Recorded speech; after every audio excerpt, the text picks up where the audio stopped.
Hello, ladies and gentlemen. This is Eddie Marcus again, spokesman and advocate of basic human rights for all people. Yes, I'm back again. I know you heard me say that I had presented my last post. I mentioned it to my kids the other day and they laughed. They said they'd been hearing that for years. But ladies and gentlemen, I tell you the truth. When I say I'm through, it's because I've accepted the fact that there's nothing that I can really do to cause any change that's positive. And I feel better when I say I don't have that power. But then I turn around and I see so much going on, it just seems that you have to say something. If you don't say something, that means you're part of it. I noticed that humans are the problem and humans are the solutions. And that's what I want to talk about. Truly I see that people don't know what is going on. Even when they point to the problems, they still don't know what's going on. You see, there are all kinds of alternative treatments for the disabilities that we get. And if you're searching the internet, you will find all kinds of supposedly pseudo cures. And if you just keep searching, you will find that everything that you thought you had found that would be good and fighting the problems that you have, now you're going to find that there's a contradiction. That if you think lemon juice would help you on one end, you'll find out that lemon juice is dangerous on another end, almost like the medicines that we get. You take a pill for one thing, and what are the other problems that might arise from that? So you take a lemon to help one thing, and you might have something else that occurs. Other studies have found that people who say that there are cures out here that can really work for us, but they are hell bent because Big Pharma won't allow it to be made known, being produced so that people could use it, because it would mess up with what we call money. And that can't be allowed to happen. So you keep searching and listening, but you find out that this new stuff that they've come up with that Big Pharma is trying to keep from us, it's costing not as much money. So the thing that is to draw us in, to suck us in, is that it's supposed to do the same kinds of things that the medication or what you're getting is supposed to do. Yet, this won't have as many side effects. And it won't cost so much. So invest in this new idea, they say. That sounds sick to me.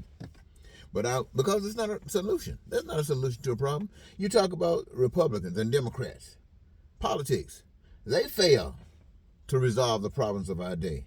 White folks and black folks, they fail to resolve the problems of our day. Men and women, they have no solutions. America and the rest of the world, we share these problems together, but none of us have any solutions, for they still exist. The systems in America and the systems around the world are concerned about what? Money and power. Money and power. I know this is a fact because years ago, I was saved by a miracle. I was saved by a miracle. Now, some of you say, what was the miracle? There's no need to explain it to you because you wouldn't believe it anyway. A miracle is something that human beings can't do. Or human beings have ended up doing when you know they don't normally do it. So there was another power behind the activity that caused the action. And so we call it a miracle. But it happened to me, ladies and gentlemen.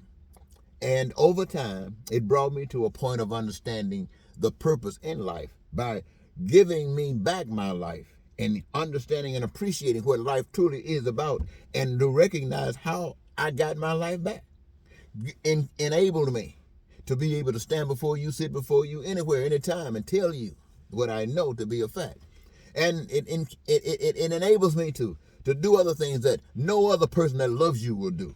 People like who say they love you, your mother, your father, the church, the government, no, they do what they do and it's stopping nothing. But me, I'm so convinced that what I'm telling you is absolutely true if you try it, that I draw attention to myself in places that you will not look. Because if I'm out there speaking, what I say is so cancerous to the system till people run from it. Yet it means everything to me till I commit a crime against you, the people, commit a crime against the state, and go and turn myself into courts, into jail, so I can go to court, so I can state my case before you, hoping that that would kind of encourage you a little bit. I've done that several times, but I'm here today to say that it hasn't been effective. But I want to tell you this, ladies and gentlemen. I hear in my life experience, people talking about heaven. Because a lot of us are dying. I mean, we're just dying. I know more people dying than people being born. But it's happening. And I say, after we always talk about God, talk about Jesus, talk about the life and believing, I understand. But I want to tell you, ladies and gentlemen, since all of you are looking forward to going to heaven, I don't care who you are, what you've done, everybody's looking forward to go to heaven. At least that's what I've seen. All the worst crooks in the world. You ask somebody, where they at? They're in heaven. I don't know. I'm not trying to judge. I don't know where they are. But I can tell you this. This I can tell you. There's no lying in heaven. There's no deception in heaven. There's no racism in heaven. And there's no bigotry in heaven. There's no war in heaven. And there's no one in heaven homeless. I think somewhere said they had mansions to live in. I don't know who needs a mansion. A mansion could be a tent for some people. But there's no homelessness. There's nobody hungry. There's nobody unclothed to the degree that it means something embarrassing. There's nobody needing any resources to maintain heavenliness for heaven itself and for all of those that are there that's denied. It's right there in heaven. Ain't no white supremacy in heaven, no black supremacy in heaven, no Judaism in heaven. No, all of that stuff is gone in heaven. That is why everybody says they want to go to heaven. And yet my message that I've been given to come to tell the people that the same thing that takes to get you to heaven is the same thing that's going to take to keep you in heaven. And it's the same thing right here today that could be used to represent or replicate heaven. We can live today, right now, but we have to forget about this idea about power and money. That is of the anti-God. That is anti-heaven. And I don't care who you are in America and on the earth, we are all approving and going along with anti-heaven. We are empowering anti-heaven. The only thing that could separate you from those that are empowering heaven is that you are doing everything you possibly can to bring an understanding, a reflection of the divineness of the power that brought us here, which is expressed through love for all. Not just for some, but through all. That is required, ladies and gentlemen. You gotta love everybody. Now, why do I say that? Because if you don't know what love is. Love is not something that you can break here, break there. Even when water's covered over, even when sin and stuff is covered over, love is right there. It didn't break its move. It just didn't obvious because people, just didn't know how to express it or wouldn't express it. So what am I saying to you today? I'm saying to you today, my friends, that the way that I've been given to tell you how you can live heavenly today is to recognize that you are a creation. And everything that exists is a creation. And you are not boss. And I'm not boss. Humans are not boss. There's another boss. But this boss designed us in such a way that we can choose the way we want to walk. We can walk straight or down. We can walk to the left or to the right. We can do good or we can do evil. We can do righteousness and loveness or hate and sin, evilness. That choice is ours. But each got their consequence. But for those who are talking about going to heaven, you are not accepting any of the stuff that denies heaven.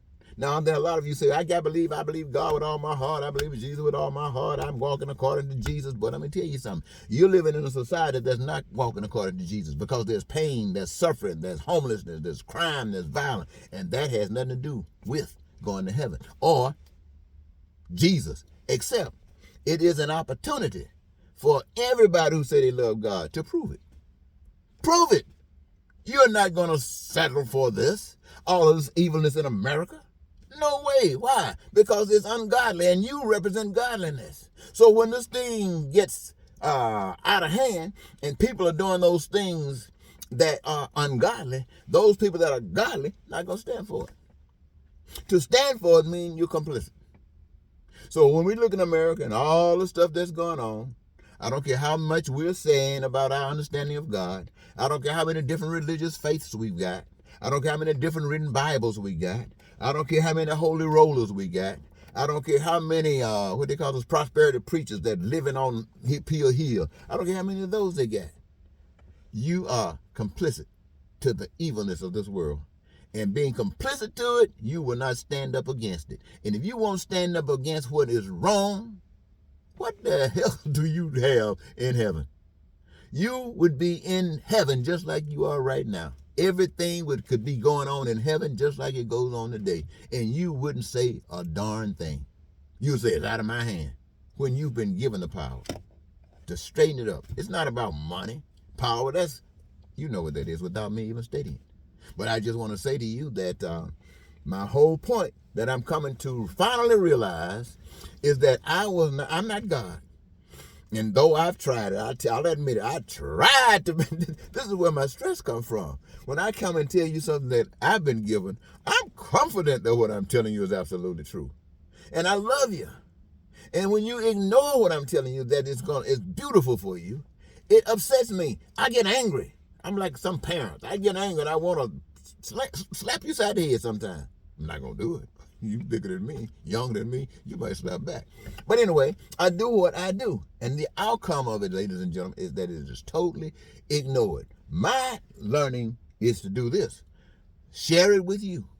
Tell you what I'm doing.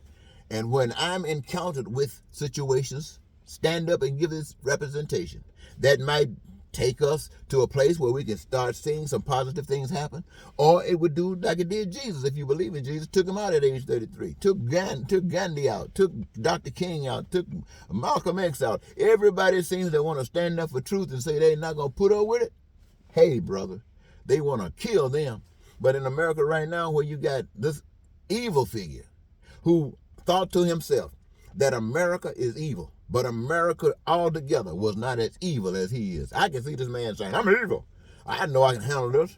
I trust myself. I'm the biggest evil thing. So I'll go to America and I'll take over this country. I'll take over this country just like they do in the Philippines. I'll take over this country just like they did in Germany. I'll take over this country like they did in Italy. I'll take over this country because I'm big and bad. I'm the demon walking around here, says some people represented in the last president we had. And he caused all kind of turmoil in this country. And it's just been going down ever since. People been jumping on that bandwagon saying, I'm with Satan, I'm with Satan. They didn't use that expression, I'm with Satan, but the activities, who they joined, indicated who they were with. How many people out here saying, nobody in America should be homeless? And I'm not going to settle for anybody being homeless. I'm not talking about a tent. I'm not talking about a shelter or what you call a warming room. No, they got to have a home. They got to have food and clothing, shelter, education, health care. And anything that man create, they must have access to it if they want it or need it or desire it. Why? Because it was made to be that way. Can't you see it? It was made to be that way. So all the things you dream about, now you can be living it. But you sit up here letting some white supremacists rob you. You sit there and let some democracy rob you. Socialism, communism, dictatorships rob you. Everything rob you. Why? Because you don't know the truth. And you're too afraid to try it. And so the only thing that really brings you to an acceptance of the truth is when you go through pure hell. When the tornadoes come down, when you thought you were big and all of that, now you wake up, everything you had is blown. When everybody's stuff is blown to the insurance companies that you thought you could rely on can't help you because you've taken everything they have already thrown away anyway. And so you're lost. And you have to get on your knees and pray, and you find out that the only thing God gonna say is turn around and look at your brothers and sisters, and you come together and you take care of your own business. And then you'll do it. But how long will it take of doing that before the next thing somebody try to do is get power through money? In fact, the truth of the matter is you can probably never get things off the ground getting it correct because people are never going to stop turning around trying to get that power and money. I know I've been talking a little strange to you, ladies and gentlemen. You know, seems like I might be getting tired of this, and I just mentioned I am. But I want you to know also, ladies and gentlemen, that I have gone through some changes. I have gone through some real changes. In fact, I don't know if you will be able to hear me that much longer. I might just be dead. And I'm not just speaking I might be dead. I'm talking about I got problems. I got problems that are calling on me to get fixed. Oh, brother, your time is limited here. But my problems can't be fixed when it comes down to my health, because I'm not looking for God to fix my health. I've done my work for God. And if my health gets fixed, it will be because something here on this earth is working toward that outcome, and it works. Other than that, people who die from whatever I might have, I will too. But that's okay. My idea is this: when you have done the work, you don't have anything to worry about. The afterlife, I'm not worried about the afterlife. I'm not worried about heaven. I'm not worried about hell. Why? Because I'm satisfied right now that I could do nothing else but return back to the hellhole that everybody else seems to be practicing in. And I really am still in it. It's just that I'm trying my best to live above it. So, ladies and gentlemen, I want to thank you so very much for giving me this your time. And until now, one other thing I want to go. In St. Paul, Minnesota, there's an organization, well, it's a new church that's coming up out of the woodworks. It's called the Universal Church. The Universal Church. It's not you talk about the various denominations. This is a universal church with one God, that you don't come to hear anybody tell you about God, tell you what God is. You come to give your testimony. Bring God with you and testify one unto the other about how good God has been to you, and hopefully lead them to know that God can be good for them the same way. Sure, these guys, these servants, Servant T.S. and Servant Greg, they will be given the instructions about maintaining, and they're maintaining the information about the new church, the Universal Church, is because what they have found is that there is too much differences in the Bible. You can find it. What I think the other day somebody said something about, have anybody ever seen the face of Jesus, the face of God? One scripture might say no one has seen the face of God. Another scripture says it has.